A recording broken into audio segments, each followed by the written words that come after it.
Okay. And I told Peter that hello, offer gbonu ni be tan ba bi ere wá sórí set pẹ̀lú gbon tó fa yan gẹ́gẹ́ bí ìjẹ èyàn. Mo control ara mi. Ó wá fa mi pé tó ń bá ti fa tèmi náà ma lè change date. Tí gbon ó ma fi wù padà. Mission ènìyàn tó padà sọ fún mi. Shout out to NIYI Johnson. NIYI ni ma NIYI actor tó busy. Ẹ tó àṣírí NIYI kan. Okay. Ẹ̀yin ará ilé ẹ tó bá pàdé NIYI tí NIYI bá ń fún yín lọ tí mu. NIYI máa ń dọ́gbọ́n dọ̀tí nù. Òun yin ìbọn kan gbà ó dún mọ́ kíní kan wọ́n ní àyẹ̀tá wà ń bẹ̀ ìgbòròjà wá ní rọ́ àyẹ̀tá kọ́ Ọlọ́run ni máa ní Ọlọ́run ni pé kíní wọ́n ní àyẹ̀tá. So èèyàn kan wá sọ nǹkan nínú comment section ọ̀rọ̀ yẹn wá comment yẹn take me aback. Ẹni ní ẹ jẹ́ ká máa acknowledge iṣẹ́ àwọn bàbá wa bóyá ayẹta ni tàbí òkìgbẹ́ ẹ má máa jẹ́ ká máa deny yẹ torí a lot of times la máa ń ṣe àwọn movies wa tí àwọn ayé máa ṣe èèyàn kan nínú àwọn script wa tá a máa ń kọ ní àwọn films wa a máa wá sọ pé babaláwo kò lè tú ẹnìyẹn lẹ̀ pastor ló padà wá túlẹ̀ tàbí àfà ló padà wá tú pé a máa ń degenerate àṣà ìbílẹ̀ ọ̀rọ̀ yẹn wá ṣe ó ṣe ń bàkọ̀bàkọ̀ wọ́n pé ọ̀rọ̀ yìí deep o wọ́n ṣe ẹni ló tú ẹni ilẹ̀ so à ń praise ẹni yìí at the expense of ẹni yìí pé kí ló ta máa ń ṣe bẹ́ẹ̀. Ṣé rí Dìgbòlùjà? Yeah. Dìgbòlùjà right. Okay. Kò kí ń ṣoògùn Ọlọ́run. Ọlọ́run ni. Ẹni tó sọ yẹn náà right. Bí ti báwo? Ọlọ́run ni látara ogun náà. Torí gbogbo ohun tá bá ṣe tá àfáà bá máa ṣàdúrà àfọlọ́run sí. Tí pásítọ̀ bá máa ṣe àfọlọ́run sí. Tí babaláwo bá máa ṣe tiẹ̀ àfọlọ́run sí. Bẹ́ẹ̀ni. Ọlọ́run Olúwa Elédùmarè. Ọlọ́run nìkan lọba tí ń jẹ́ orúkọ tó pọ̀ jù láyé. Ṣé wá rí ìgbìyànjú lẹ́yìn ó fi tẹ̀lé tọlọ́run yẹn. Ìgbìyànjú ni nǹkan àwọn bàbá wa. Ìgbìyànjú ni agbé Kùránì dání báyìí. À ń bẹ lọ́hùn a mọ̀ wá sọ pé Ọlọ́run gbà. Ìgbìyànjú pa gbé à ń kà. La fi ń sọ fọ́lọ́run pé Ọlọ́run o mo tátán sí ẹ lọ́rùn àfi kó gbọ́. Kò gbọ́ àdúrà mi. Bó ṣe rí nìyẹn ní ṣókí. Ẹ jẹ́ ká ṣe àṣekágbá ètò yìí. Fíìmù wo lẹ ní tẹ́tí fẹ́ release àbí concept wo ló wà nílẹ̀ táwọn èèyàn fẹ́ ní kàn máa jẹ? Kọ́lọ̀ ń ṣòwò fún mi ni. Wàláì làákàyè ń dà mí láàmú. Wàláì.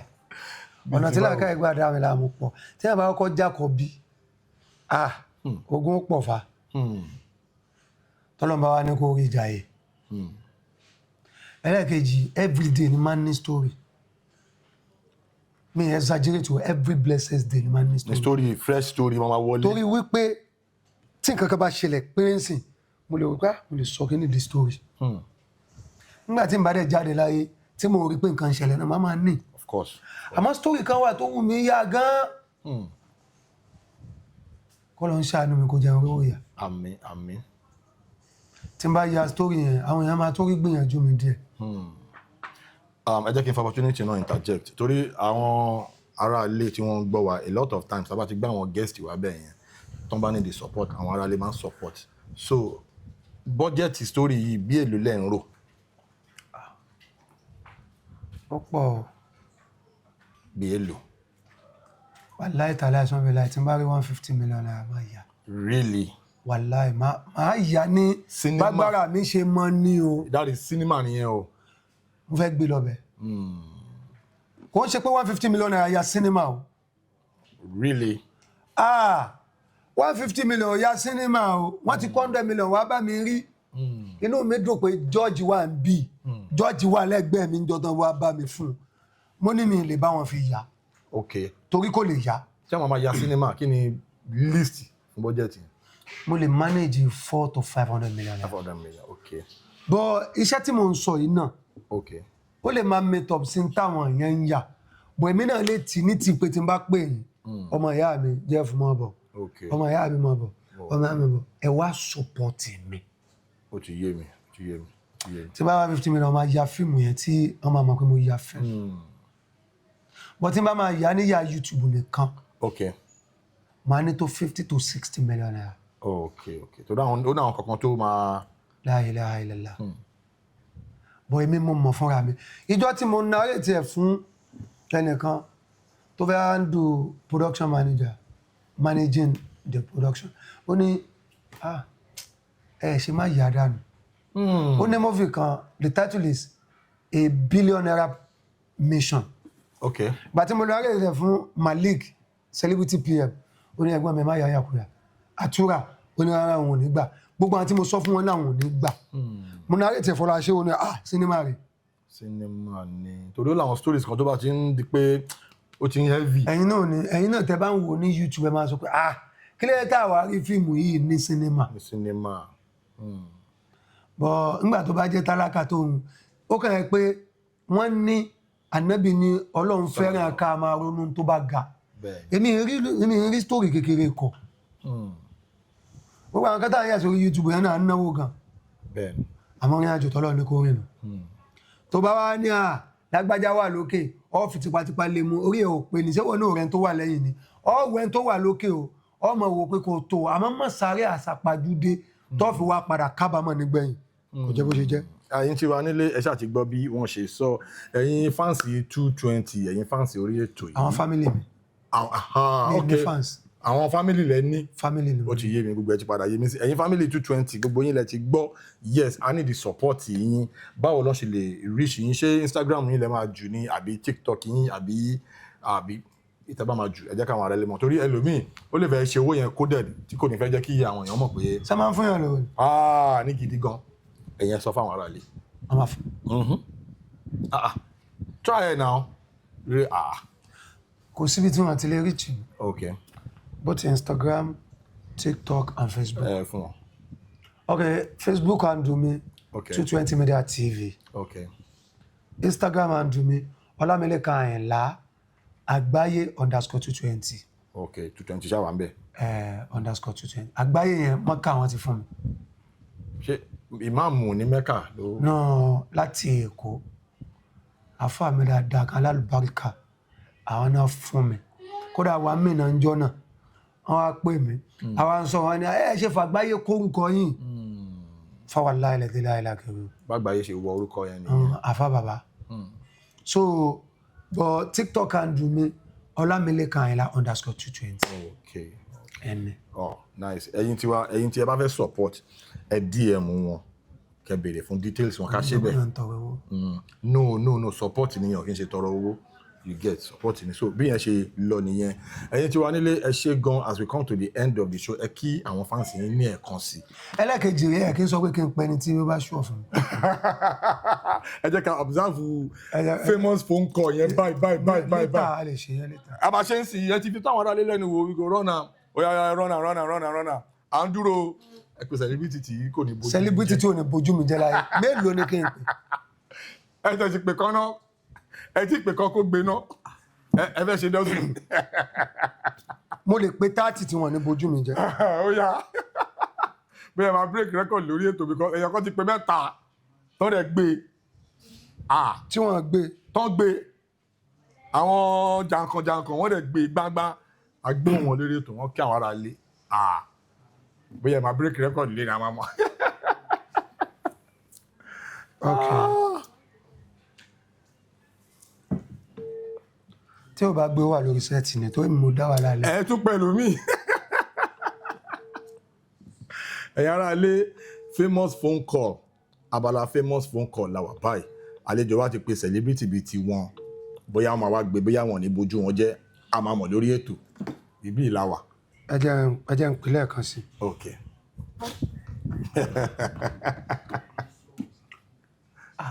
Ẹ mọ̀ fún ara mi mo bí kò lówó fowó ra kù.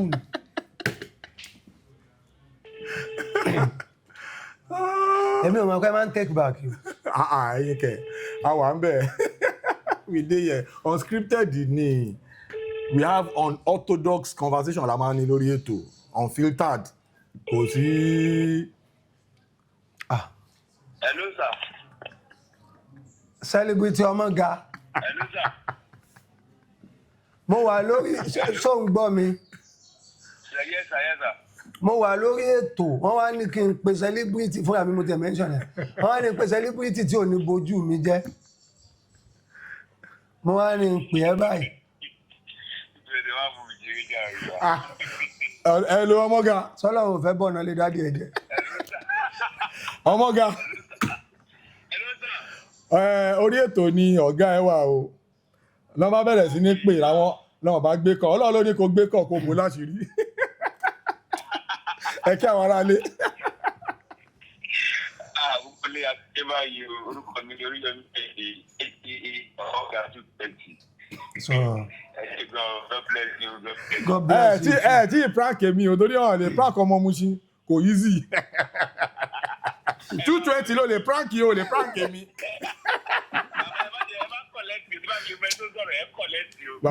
Jeff ló ń sọ̀rọ̀ ṣó mọ ọmọ Mushin ni. ìwọ tó le 220 ọ̀gá ẹ̀ ló lè máa prank yìí wọ́n kí máa 12 ló ń gbé dàgbà yìí mi èmi sọ pé mo ṣe ọmọ Mushin lè mi.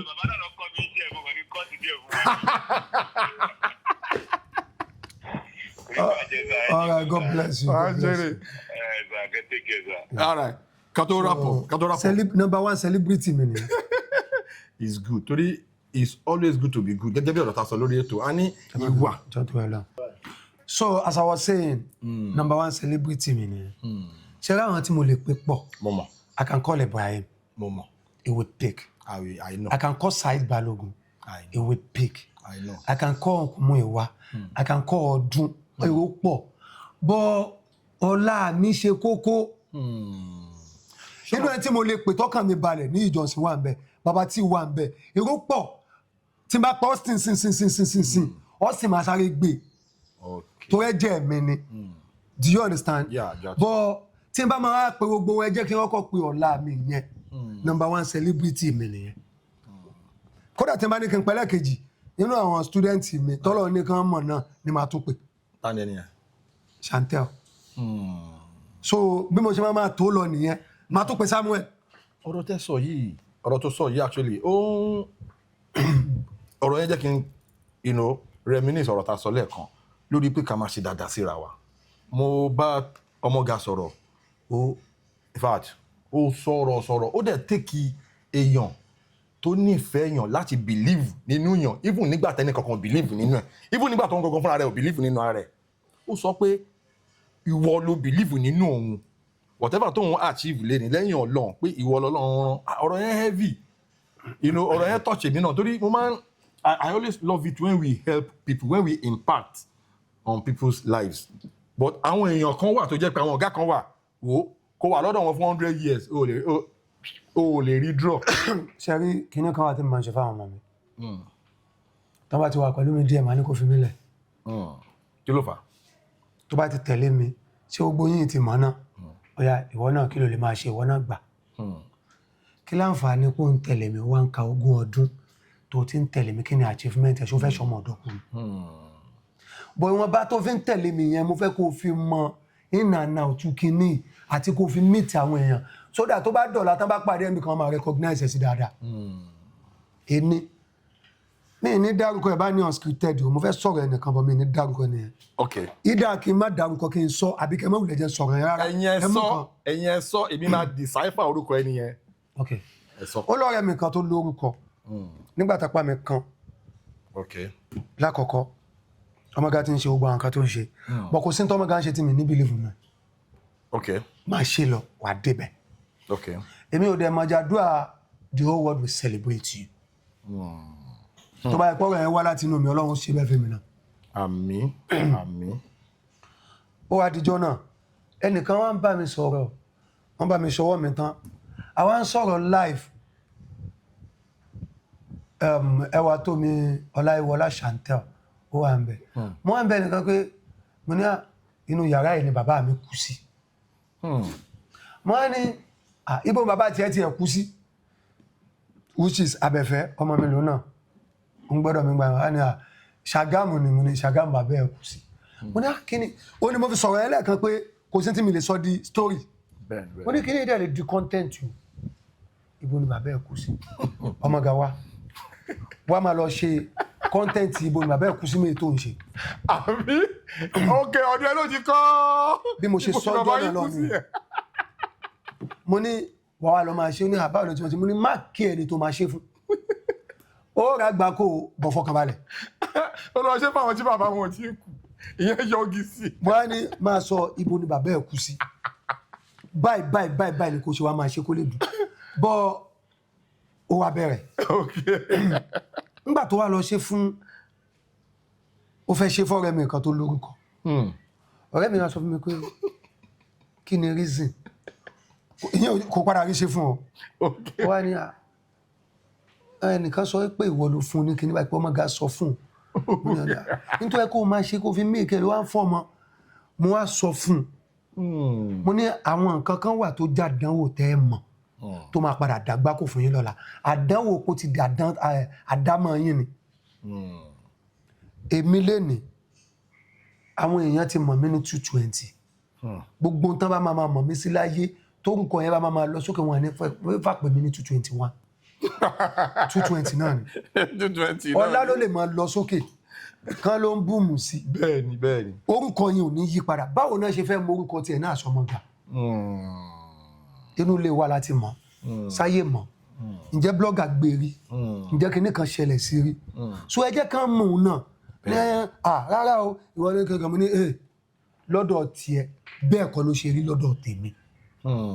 Tèmi bá tún rí mi lọ́la màá tún sọ fún tóun bá ti wá débẹ̀ mo wá lè ní ìwọ ti débẹ̀ ìwọ ọmọ ga orí ètò mo ti ń sọ yìí mo sọ fún ọmọ ga kó tó di pé jẹyàn mo ní wàá jẹyàn láìpẹ́ yìí mo ní àmọ́ tó bá ti jẹyàn fáwọn kan náà ìwọ náà gbà wọn kan tó bá ti wá gbà wọn yẹn àwọn yẹn náà máa gbẹ́ lómi. Gbà tí ọmọ ga prank yẹn ń jọ yẹn báwo ni reaction ẹ̀ tó rárí reaction ṣé òròbó ra bẹ́ǹsì fún ẹ nígbà yẹn. Torí pé inú àwọn ọ̀rọ̀ tí máa ń tẹnu mọ́ fọmọ ga mo ní nǹkan mẹ́ta ni kò kọ́kọ́ lé. Okay, one. Tó bá ti lówó lọ́wọ́. Okay. Aláwọ̀kọ́ ra mọ́tò necessity ni. Okay, yeah. Ẹlẹ́kejì máa sáré ilé. Okay. Bẹ́ẹ̀ mi ò tiẹ̀ ní. Ọlọ́run ti ń pèsè. Ọlọ́run ti pèsè. Ẹlẹ́kẹta wá sáré pókó travel. Okay. Mi ní lọ jókòó lọ kó bọ̀ torí mi ní ò lè lọ jókòó. Okay. Reason aláwọ̀kọ́ ni pé á jẹ́ kí ìrìn àjò yẹn rọ̀ lọ́rùn. Reason ẹlẹ́kejì ni pé ìwọ̀nba tó bá ń rí ò ní fi sin láńlọ́ọ̀dù kú àti pé tó bá bímọ máa lè bá nǹkan náà ó sì ti bí. Okay. Ẹlẹ́kẹta wá ni pé orílẹ̀ mi Ọlọ́run ọba fẹ́ ó wà ní Al-Qur'an ẹ ṣe ìjìrà lọ bẹ̀. Traveling is part of experience. Má dúró lójú kan lọ kẹ́kọ̀ọ́ mọ̀ bí ó tiẹ̀ jẹ́ pé kó lápá lára àwọn míì tán travel ìwọ jẹ́ kó lápá lára ẹ̀. Báwo ni ẹ ṣe believe pé ọmọ gara bẹ́ǹsì fún yín ní ọjọ́ tó prank yín pẹ̀lú ibi tí mò ń bọ̀ náà nìyẹn. Okay. Ọlọ́run tí wọ́n ń ṣe wọ́n tí wọ́n mọ ọmọ ga ó ti ń rọrẹ gbà. Ọmọ ga ti ń rọrẹ gbà débi pé mo fọba tó ní mi búra ọmọ ga lè bọ̀ mi. Alhamdulillah. Torí tẹ́ bá bí ọmọ ga fún rẹ̀ ó mọ̀ pé mi ò lówó mo láyọ̀ ọkàn. Okay. Ọmọ ga yẹn náà wá láyọ̀ ọkàn bọ́lọ́run wá fowó kún tiẹ̀. Kọ́lọ́mọ́jì ó wálẹ̀ kọ́lọ́mọ́jì ó máa lọ sókè. Mo á sọ fún pé ọmọ ga ọ̀rọ̀ mọ́tò tí mo bẹ́ẹ̀ sọ mo fẹ́ kó yanjú ẹ̀ o ọ̀kadà olóṣì tó ń gbé kiri ní ìfẹ́ wá ní bàbá o máa ṣiṣẹ́ tọ́ láìpẹ́. Okay. Wọ́n á ní lágbára Ọlọ́run tó bá jẹ́ pé òun ò tí ì ka náà torí pé mo sọ fọ́mọ ga mo ní bùkátà kún bùkátà tó bá ti ní change lọ́wọ́ o. Of course now. Eléyìí tó rò pé òòrùn jẹjẹ tẹ́lẹ̀ àwa eléyìí àwa family àgbé wá ẹbí àgbé wá wọ́n á sọ pé tó bá yẹ pé bùkátà ò tí ì wá gbé náà máa dájọ́ síbì kan yóò pè o lè rẹ́ni tí ó support ẹ̀ àbí kó padà wá rẹ́ni tí ó fún ọ ní mọ́tò tó o bá tí wà á rí náà kọ́kọ́ máa gbìyànjú máa dájọ́ síbì kan tí n bá lágbára máa ṣe ó lóun mọ̀ pé mo lè ṣe. Wàláhì bóyá sọ nìyẹn lẹ́yìn tẹ́gbèrègbè tán kò sí prank tọmọ ga ṣe láyé tí ó ṣẹ̀yìn mi èmi ni màá sọ pé lọ prank lágbájá lọ ṣe báyìí lọ síbi báyìí lọ rọ. ó wá gbé mọ́tò wá kò tún wá ń ṣòun ló wá fún rẹ̀ PETER Ijagbemi àti gíga náà wá pè mí nínú ilé níbi tí mo ti ń shoot lọ́wọ́ àwọn fẹ́ surprise mi mo wá dé táwọn á ní ọmọ ga tó ra mọ́tò máa pẹ́ ọmọ ga ra bẹ́ẹ̀ aṣọ ọmọ yìí ní plan tèmi advice mo wá tún sọ́nù fídíò yẹn lọ tún wò pé mo máa dúpẹ́ ọmọ ga mo sọ fún ẹ pé kó ra mọ́tò àṣé kò ń ṣe ti ẹnìkan. Ojú plan tèmi náà mọ́. Bàbá láì èmi tí mi Ó plan GLK. níjọ́ tá à ń sọ yìí mi lówó tí máa fi ra báísíkù. Òun náà mò ń sọ. Wọ́n wá ra mọ́tò fún mi, inú mi wá dùn. Big Benz. Tààrà. Nígbà tó wá padà dé kó jẹ́ prank. Kò ń ṣe mọ́tò tó fi prank mi ló dùn mí. Kí ló dùn yín gangan nu méjèèjì? Pé èmi tí mo lọ gẹ̀ẹ́sì bá yá yìí. Wọ́n wá gẹ̀ẹ́sì bá mi. Bàbá wọn rí mi mú. Gbogbo surprise àwọn náà fẹ́ ṣe fún mi máa mọ̀. But eléyìí ó jẹ́ síbẹ̀. Ó mú mi, ó dé ní. Okay. Inú mi wá padà dùn nígbà tí mo wọlé padà. Ẹmọ tó tún wá jẹ́ kó tún ṣe kí ní Ismail ọmọ tó ń tẹ̀lé mi. Mo ti fòun náà lẹ́kọ̀ọ́ tẹ̀lé mi nìkan mo ń dá wa ara mi báyìí. Ismail ẹ̀ ló ń bá fà pé ìwọ. Ẹnà Ismail tẹ̀lé mi tájọ débẹ̀ àṣẹjọ ń pláàni ni. Kò dẹ̀ sọ kankan. Mo ní ẹ̀ bèrè nínú fídíò yẹn tẹ́ bá lọ pé ìwọ náà máa ń pa àbí mo fẹ́ lé mú ni. Ìgbà tí mo wá wọlé mo wá lọ ṣe alhamdulilayi ìgbà tó dalẹ̀ mo yan nífà mo dúpẹ́ fọlọ́n. Pé àṣẹ tí mo kọ tó ń mọ àwọn èèyàn lè mímí náà yìí mo wá bẹ lọ́hùn pé Ọlọ́run mi bẹ lọ́hùn kí n má lè ra mọ́tò fún mi o àmọ́ ṣe ọmọ galẹ́ni tí ó lè ra mọ́tò fún mi. Bàbá tó bá fi lè di pọ́ mọ́ gara mọ́tò yẹn fún mi ó ti ní nǹkan gan. Bẹ́ẹ̀ni. Kò pọ́n náà ọ̀gá tó fẹ́ kó da fọmọ tó ń tẹ̀lé. Bẹ́ẹ̀ni o try torí ó sọ àwọn ọ̀rọ̀ kan nínú interview yẹn ó sọ pé even òun máa ń yá fóònù ẹ̀ látàárọ̀ dalẹ́ báyìí ó máa fi lọ shoot prank. Lágbára Ọlọ́run. Kò dẹ̀ ní sí fóònù kankan lọ́wọ́ ẹ̀ wọ́n á ní who does that? 220 ló does that? Nice one. Má sọ láìsí mi. Mo does that. Okay. Àwa rí fídíò kan wọ́n fa orí yín báwo ló ṣe ṣẹlẹ̀ ṣé mistake ni? Orí Peter ò pè ní. Ṣé Peter ló fárun ẹni? Peter ni ọmọ guy náà ló fi mú mi. N tó ṣẹlẹ̀ rèé mo fẹ́ fi irun yẹn shoot mo lose owó náà but owó yẹn ò dùn mí torí pọ̀ ọ̀rẹ́ mi ni Peter. Báwo ló ṣe ṣẹlẹ̀ gangan ṣé orí nínú script yẹn lórí set yẹn character Peter Ijagbemi máa fárun ẹ báwo ló ṣe wáyé? Èmi àti Peter wà lórí set kan tí ọ̀gá wa Muideen Sasiliu tó direct. Shout out to Muideen Sasiliu ọ̀rẹ́ mi ni ọmọ mi ni wàá báyìí. Àgbà. Àlèmọ́ yìí mo ṣe máa ń pè. God bless you bàbá mi. Respect bàbá. Ṣé you understand? So wọ́n break iṣẹ́ yẹn a ní continuity pẹ̀lú wọn. Okay. Bí irun mi ṣe rí bí irun pa mi ṣe rí nìyẹn. Okay. Àwọn èèyàn máa ń bú mi lórí look mi. Even lánàá ẹnìkan ṣe comment pé he call himself an actor and he is carrying this kind hair. Ara nǹkan tí mo sọ pé kéèyàn fìlà ká ìbalẹ̀ kó tó sọ̀rọ̀. Sọ fún ẹ pé actor gbọ́dọ̀ ọ̀rọ̀ dandan ni kẹ́kẹ́ actor fine. Kó sọnù constitution film tó ti sọ pé actor gbọ́dọ̀ fine. Àbí kó rán lọ sọ àbí Bible. Àti kó lọ sẹ́tì yẹn. Èmi dẹ̀ ń fi lóòkù mi lẹ̀ fún fíìmù kan tí mo fẹ́ ṣe Peter náà wà nínú fíìmù yẹn. Okay. Mo wá dórí sẹ́tì ọmọ mi. Ọmọ iṣẹ́ mi gangan lẹ́ni tí mo ń ya fíìmù ẹ̀ lọ́wọ́ yẹn náà. Okay. Ó wá kọ̀ tún la. Ó kọ̀ la. Mo wá wo fún mo wá rí Peter. Peter. Ó fa àrùn gbọ̀n. Okay. Ó lọ ṣe sójà. Okay. Adá tó Peter dà hello. Ó fa àrùn gbọ̀n níbẹ̀ bá bí ẹ̀rẹ́ wá sórí sẹ́ẹ̀tì pẹ̀lú òrùngbọ̀n tó fà yẹn o. So ti gbàgbé pé. Continuity. Mi ti wá sọ continuity Muideen Sasiliu. Okay. So ti gbàgbé pé ó níṣẹ́ tá a fẹ́ shoot ní next 2 weeks. Tó nídìí òrùngbọ̀n yìí. Ó ṣe máa fà. Ó bá ní a máa ríra lọ́la. Bíbọ̀ tó wá dé. Bíbọ̀ tó ń bọ̀ tó dé. Ó wá rí ọmọga sẹ́yìn. Àwọn amú clipper mi nínú mọ́tò mi. Clipper wà nínú mọ́tò mi báyìí. Okay. Clipper mi àjọ máa ń rìn. Okay. Àwọn amú clipper mi. Tó bá lọ tún fídíò ìwọ ọmọga wá ń sọ fún wípé bàbá máa bínú oníṣe bọ́ọ̀rẹ́ òun. Okay. Ó bí mi nínú gẹ́gẹ́ bí ìjẹ́ èèyàn. Bọ́ mo control ara mi. Ó wá fárun mi pé tóun bá ti fá tèmi náà a máa lè change date. Tí gbọ̀n òun máa fi wù padà. Mission ènìyàn tó padà sọ fún mi. Okay, lẹ́yìn ìgbà tó fa tán. So that mi ní lè change cast torí owó tí mo fún yẹn ò kàn mí. Then Peter tó ń ṣe tó fẹ́ gbowó lọ́wọ́ mi ni máa fi tipátipá. Shout out to NIYI Johnson. NIYI ni máa pè NIYI actor tó busy. máa pè ní ìpè ó máa bá mi iṣẹ́ mi wàá pè mọ́ níyì máa tún máa dà mí láàmú láì gba 1 naira. lórí ọ̀rọ̀ níyì tó sọ yẹn there is something dynamic about níyì. Kò sí ẹni tí mo bá sọ̀rọ̀ níyì either on camera off camera kò sí ẹni tó sọ̀rọ̀ níyì láì dá. alágbàkọ ni. náà àbí tí mo máa bọ̀rọ̀ yẹn lọ ni pé dáadáa tán yányán ni.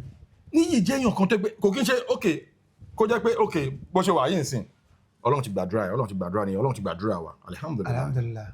ó tún láwọn èèyàn kan tó pé wọn tó wa rárá tó jẹ́ pé níyì tún máa ń ṣe dáadáa sí ṣé o mọ̀ pé ọ̀tọ̀ ni kéèyàn big kó máa ṣe dáadáa sí àwọn contemporaries ẹ̀ àwọn colleagues ẹ̀ ọ̀tọ̀ ni kó big kó máa ṣe dáadáa sí ẹni tí kò tiẹ̀ tí jámọ́ kankan ṣé o mọ̀ pé ẹni tó jámọ́ kankan o expect anything kò lè ó lè máa padà di nǹkankan you get níyì sí ó tún da sáwọn èèyàn yẹn tabatu wá sọ̀rọ̀ dọ́dọ̀ níyì wọ́n ní bọ̀dá níyì jọ́kọ̀ tí mo pe bọ̀dá níyì báyìí tí mo broke mo tún bẹ́ẹ̀ lómi náà sọ̀rọ̀ ìwọ náà tún sọ the same thing.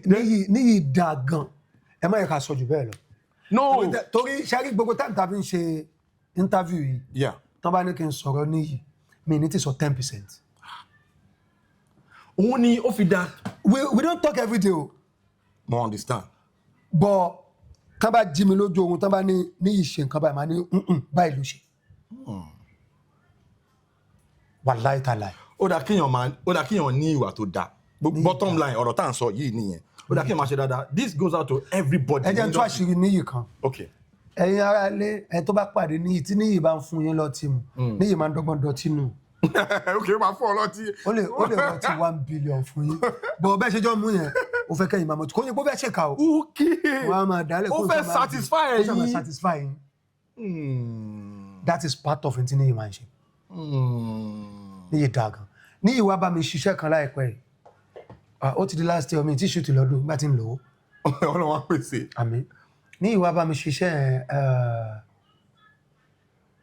November 2024 ní last year títóbi Ọlọ́run ní ọ̀rẹ́ mi kí ni kí n ṣe kò dáhùn níyì parí iṣẹ́ níyì dẹ̀ lọ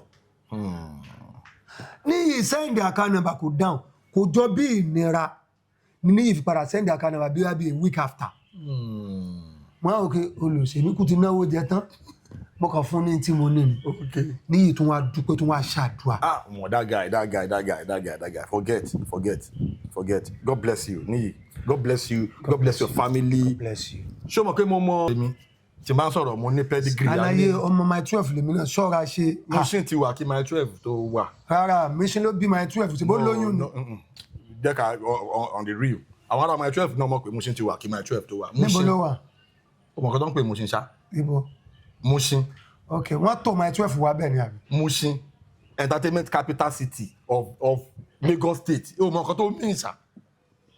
má jẹ́ ká tẹ̀ lọ bẹ̀ yẹn that's another topic. ó lè jẹ́ third time tí bá máa wá sọ́dọ̀ ẹ̀ a lè sọ̀rọ̀ my 12 àti Mushin. a máa sọ látàrọ̀ dalẹ̀ àwọn máa gbé ẹ lọ. so lórí ọ̀rọ̀ yẹn it's good to be good.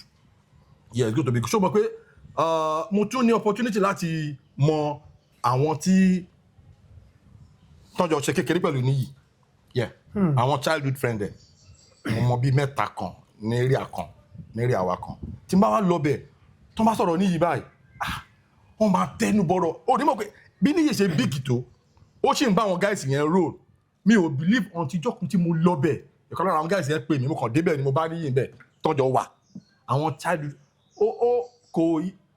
ó tẹ̀kẹ̀ èèyàn tó ní ìbẹ̀rù Ọlọ́run ẹni tó níwà dáadáa láti big dé level yẹn then kó má fojú pa àwọn tẹjọ wà láti tó bá kẹ́lẹ́mi tó bá ti big báyìí. ó máa gbàgbé àwọn tàtí ẹ̀yìn. a kàn tẹ block everybody ní. ó náà mo fi sọ pé ẹni tó bá gbàgbé àná òní ọ̀rọ̀ ládé bá. some people are like that. see máa ń sọ pé ṣó túmọ̀ yìí pé níyì ọ̀rọ̀ mi máa ń sọ nǹkan náà ẹ̀jẹ̀ ń sọ gbàgbà lẹ́nu actor tó máa sọ fún níyì pé kó shut up níbi acting máa mú ẹ ọba tó láyé àtọ̀ ń gbọ́. gbẹ̀gbẹ̀ láàdì ọba wèrè ní níyì oníṣẹ́ tiẹ̀ náà ni mo ti pàdé níyì ìjọkọ̀ báyìí níyì ẹ̀ kan pẹ̀lú Bisola Badmus mo wá rò bóyá gba ẹ̀ mo lè ṣe máa ń vibe gan mo máa ń sọ̀rọ̀ gan mo wá rò bóyá níyì kẹ̀ níyì bẹ́ẹ̀ àwọn ajá pé street làwọn àṣẹ street ní wèrè yẹn náà. gbogbo Ọlọ́run kẹ. lójú rí mo kàn bẹ̀rẹ̀ sí ní tọ́ láìsí ni bí mo ṣe ń tọ́ láìsí báyìí ó kàn pàdé mi nígbà tó wáyá báyìí èmi gan wá ń lé mú ọ̀tọ́ wáyé mo sọ fún ẹ pé bọ̀bọ̀ ilé ìsọ̀rọ̀sọ̀rọ̀ ilé tó jáwé tèmi lọ. Thank God tó wọn náà tí ó lè sọ. mo ìjọ ìmọ̀ hands down nígbà mo bẹ̀rẹ̀ sí wọ́n mọ níyì dáwọn pọ́ìntì wọ́n bá wèrè àgbákò actor ni. very fantastic actor very nice guy. It takes èèyàn tó dáa for almost everybody kọ́ máa sọ̀rọ̀ ẹ̀ ní dáadáa ó take èèyàn tó dáa kó sì máa roll pẹ̀lú àwọn childhood friend ẹ̀ bẹ́ẹ̀ ni mo sọ a lot of people tẹ́lẹ̀ pé wọ́n ti big díẹ̀ bá ìbí industry yìí ni wọ́n tẹ̀sí. industry nìkan kọ́ ó bẹ́tà káwa náà máa bẹ lọ́wọ́ pé gbogbo ìjẹ́ èèyàn wa pátá ká má ríra wa. ká má ríra wa. tá bá ti ríra wa ó ti tán. ó ní agbára kí àwọn aráalé kásánà tó dé mọ̀ kébi ń pa ẹ́ ó mọ ògì lẹ́ni ni. mo kí location mo wà. ok ká ní lè ní ògì ní first thing. first thing. tó bá ti wá mọ̀ ògì yẹn ó lè di ilé ta ó lè dalẹ̀. ọkàn mi ẹ̀yin aráalé ẹ̀yin family mi God bless you àbúrò ò ní ṣe yàn ara ò ní níyàn báwa ṣe máa ń sọ lásọ yìí ẹ bá wa fetí dáadáa gbọ́ gbogbo bẹ́ẹ̀ ṣe ń bẹ náà níwọ̀n bá bẹ́ẹ̀ ṣe mọ́ bẹ́ẹ̀ etí tó mọ́ lẹ́lẹ́dàá mi ò fi máa bá yín gbọ́ àmín ahọ́n tó lálàáfíà tí mo fi fàṣẹ rí sí nǹkan náà mo bá yín fi fàṣẹ sí àmín lágbára Ọlọ́run ẹ̀yin làwọ̀ mọ́ bá àwa làwọ̀ mọ́ wá ní gbogbo wa tá bá ti ń wá kò ní burú fún yín àmín kò ní bàjẹ́ fáwa náà àmín tá a bá tó padà wá tẹ́yìn ó máa bẹ̀rù yóò ti tà fún yín jù báyìí lọ àmín yóò rí bẹ́ẹ̀ yóò ṣe bẹ́ẹ̀ ṣẹṣẹ kì í sébi dùn ohun ẹ̀pà kì í sílẹ̀ tójó tẹ́wọ́n mi wọ́n nu kú rere bó ṣe rí nù Jésù Olúwa wa. àmín àmín ẹ má bínú ọ̀ká tó tẹ court ṣé 2027 ti ń bọ̀ election day ti ń bọ̀ campaign alpha ìbí náà fẹ́ join. ṣẹ́yìn ẹ sẹ́ǹdì owó ká tó lè gbà yín sínú gúúpù ẹ̀ máa sẹ́ǹdì owó. wọ́n fẹ́ campaign. ṣáwa lápè yín ni ṣe bẹ́yìn lẹ yọnu wá. ẹ̀yin tí wàá nílé as we come to the end of the show Unscripted lètò bí igbó bí ẹ ṣe ń mú owó tẹ́ fi ń ra íńtánẹ́ẹ̀tì tẹ́ fi ń wo ètò àbòsíntò olókun àbòsíntò ọlọ́sà àpò yín ò ní gbẹ lágbára ọ̀nà Jeff Owolewa is my name. I'll see you on the other side. Hara peace.